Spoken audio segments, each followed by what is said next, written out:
할렐루야. 오늘도 금요기도회로 이렇게 함께 각자의 자리에서 하나님의 말씀을 듣기 위해 모이신 여러분을 환영합니다. 오늘 저희가 함께 보실 말씀은 창세기 17장 1절에서 14절까지 말씀입니다. 창세기 17장 1에서 14절까지의 말씀을 함께 보겠습니다. 제가 우리 모두를 대표해서 이 말씀을 읽겠습니다. 아브라함이 99세 때에 여호와께서 아브라함에게 나타나서 그에게 이르시되 나는 전능한 하나님이라. 너는 내 앞에서 행하여 완전하라.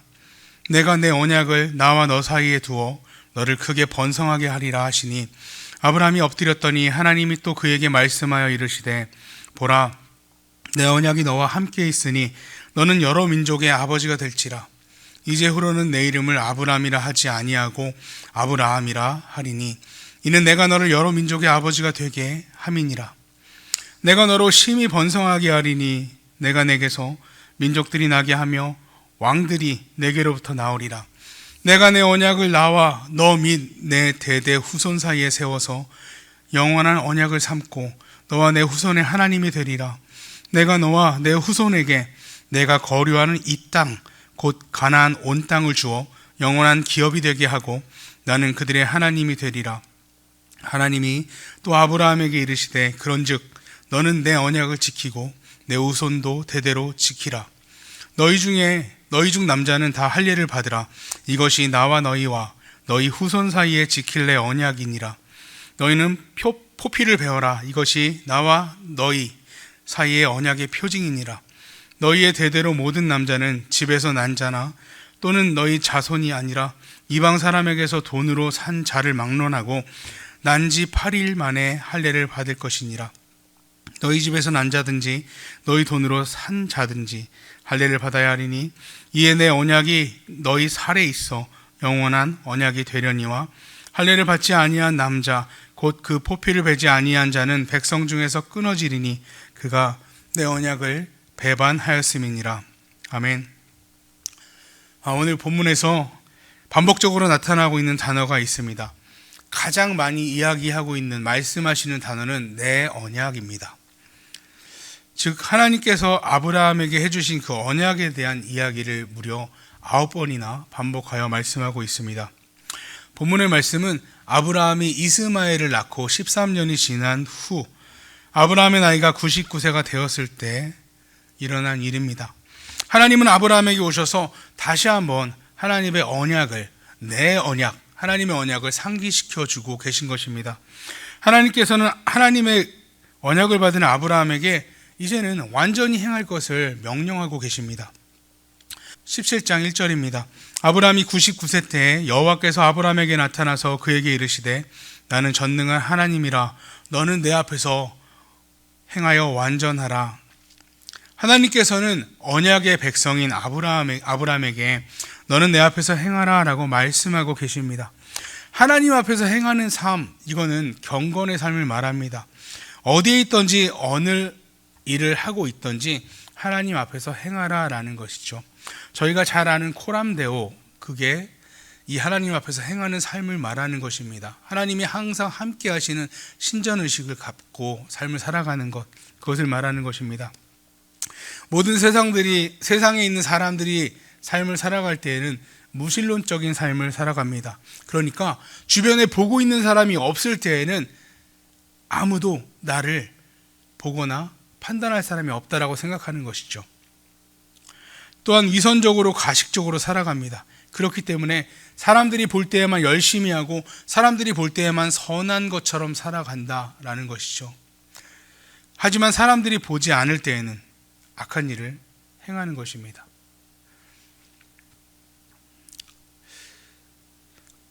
하나님의 약속을 받은 우리 성도들은 이와 같아서는 안 됩니다. 언제나 어느 곳에서든지 하나님과 함께하는 삶을 우리는 살아가야 합니다. 그러니까 너는 내 앞에서 온전하라, 내 앞에 행하여 완전하라 하고 주신 그 말씀이 우리의 삶에도 적용되어야 하는 것입니다. 하나님께서는 하나님의 백성이 하나님을 경외하고 의지하고 의롭고 선하게 살기를 원하십니다. 이는 아브라함에게만 요구하시는 것이 아니라 우리 모든 성도들에게도, 우리 영적인 하나님의 백성이 된 우리들에게도, 자손이 된 우리들에게도 요구하시는 삶입니다. 우리 본문 2절 3절을 제가 읽겠습니다. 내가 언약을 나와 너 사이에 두어 너를 크게 번성하게 하리라 하시니 아브라함이 엎드렸더니 하나님이 또 그에게 말씀하여 이르시되, 하나님은 언약의 백성인 아브라함에게 언약으로 말미암아 복을 주십니다. 우리가 하나님의 말씀을 듣고 순종하는 것은 당연한 일입니다. 왜냐하면 하나님은 세상 모든 만물을 창조하신 분이시고 또 세상 모든 만물의 주인이시기 때문입니다. 그리고 우리는 그의 피조물이죠. 피조물이 창조주에게 순종한다는 것은 너무나 당연한 일입니다. 이거는 어떤 이유를 댈 수 없는 것입니다. 왜냐하면 주인이시기 때문에 만들어진 물건이 만든 주인을 명령대로, 그 만든 목적대로 살아가야 하는 것은 당연한 일입니다. 하지만 이 당연한 일을 행함에도 하나님은 우리에게 복을 주십니다. 너를 크게 번성하게 하리라. 아멘. 아브라함은 이러한 하나님 앞에 엎드립니다. 이것은 하나님이 말씀하신 그 말씀, 거기에 대해서 아브라함이 경외하는 그 자세를 보여주는 것입니다. 그 태도를 말해주는 것입니다. 우리는 언제나 하나님의 은혜 안에 살아가고 있습니다. 그러다 보니까 하나님을 경외하는 마음이 좀 옅어지는 경향이 있습니다. 하나님은 사랑이시고 하나님은 우리를 지켜주시고 하나님은 언제나 우리와 함께 하십니다 라는 고백들을 자꾸 하다 보니까 하나님을 경외하는 마음이 약해졌다라는 것입니다. 출애굽한 이스라엘 백성들이 40년간 광야를 떠돌아 다녔습니다. 그전에는 노예로 지냈기 때문에 어떤 국가적인 기반이 없고요, 군대도 없습니다. 그러니까 나약한 상태의 사람들이 우르르 나와서 광야에서 40년을 떠돌아 다닌 것입니다. 이스라엘의 백성을 전차를 타고 쫓아오는 그 이집트 군대들 사이에서 하나님은 홍해를 열고 홍해를 닫으신 놀라운 그 기적을 통해서 구해 주셨습니다. 이스라엘 백성은 구원해 주시고 그들을 공격하러 오는 그 전차를 타고 오는 이집트 군대들은 다 물속에 수장시켜 버렸습니다. 전혀 전쟁을 하지 않고도 승리하게 하신 것이죠. 또 먹을 것이 없고 척박한 광야에서 하나님이 그들을 굶게 하지 않고 바위에서 물이 나오게 하시고 하늘에서 먹을 것이 떨어지게 하셨습니다. 만나와 메추라기로 먹이시고 나무가 없는데도 그늘 하나 없는 그곳에서 뜨거운 낮에도 시원한 구름 기둥으로 그들을 시원하게, 에어컨으로 시원하게 해주시고 또 추운 광야에도 밤에는 불기둥 히터로 따뜻하게 해주셨죠. 또 구름기둥으로 그들을 인도하셨습니다. 지금으로 말하면 내비게이션이라고도 할 수 있는데요, 구름기둥이 떠서 가면 이스라엘 백성이 나아가고 또 내려앉아서 멈추면 거기에 모든 장막을 펼쳐 거기에 거주합니다. 이 하나님의 은혜가 처음 광야로 나선 이스라엘 백성에게는 정말 위대하고 준엄하심을 깨달았을 것입니다. 두렵기도 했을 거예요. 이런 일이? 홍해가 갈라져서 저렇게 많은 사람이 죽고 하나님이 수많은 그 애굽의 군사를 죽이는 모습들을 바라보고 두려운 마음도 있었을 것입니다.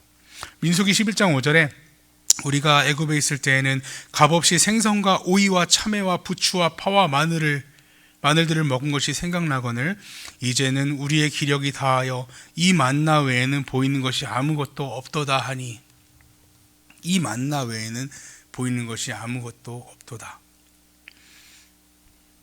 심지어 애굽에서 종살이 하던 그 시절을 그리워하면서 이 말을 하고 있는 것입니다. 종으로 사는 것이 뭐가 그리울 것이 있을까요?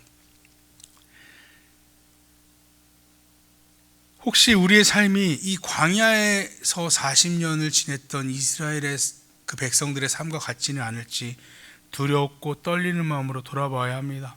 처음에 더럽고 추악한 나를 죄악 중에서 건져내시고 예수 그리스도의 십자가의 보혈의 은혜로 구원해 주신 그 하나님,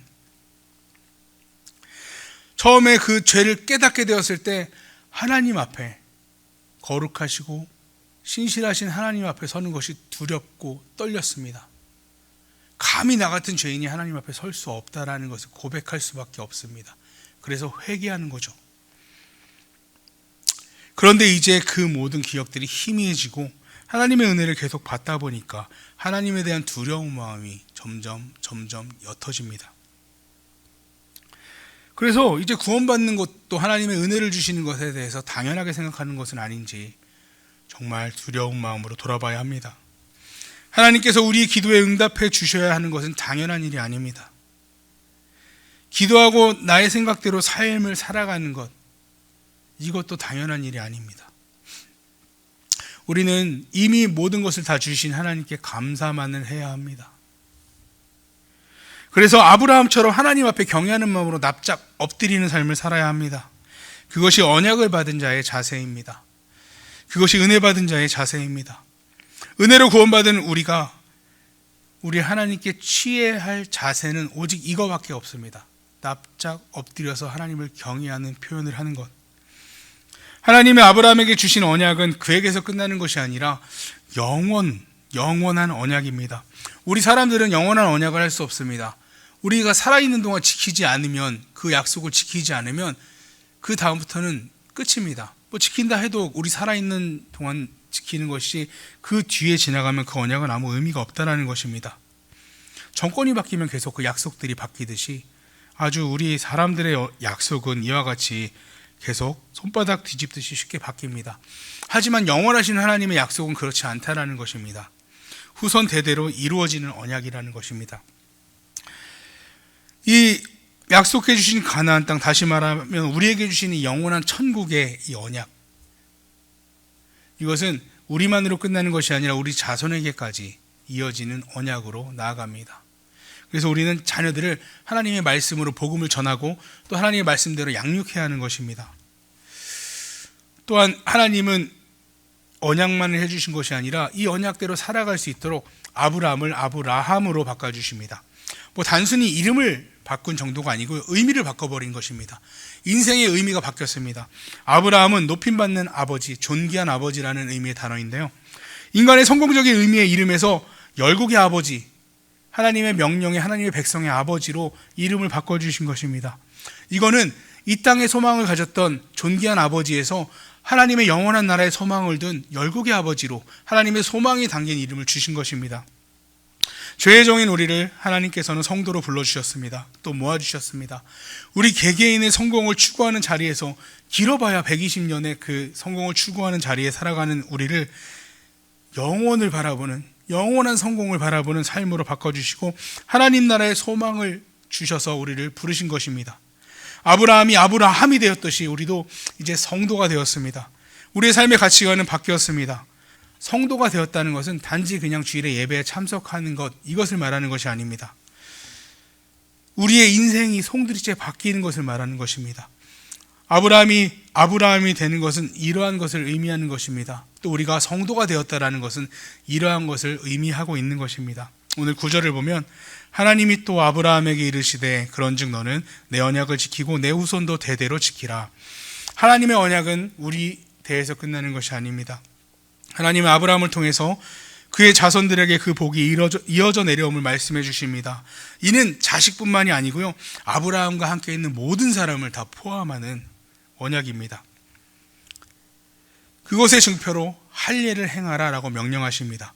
본문에 나오는 대상은 집에서 난 자, 이방에서 돈으로 산 자, 즉 유대인이든지 너희 자식들이든지 이방에서 온 이방인이든지 상관하지 않고 그 아브라함에 속해 있는 모든 사람을 포함하여 구원을 주시겠다라는 약속을 할례를 통하여 새기게 하십니다.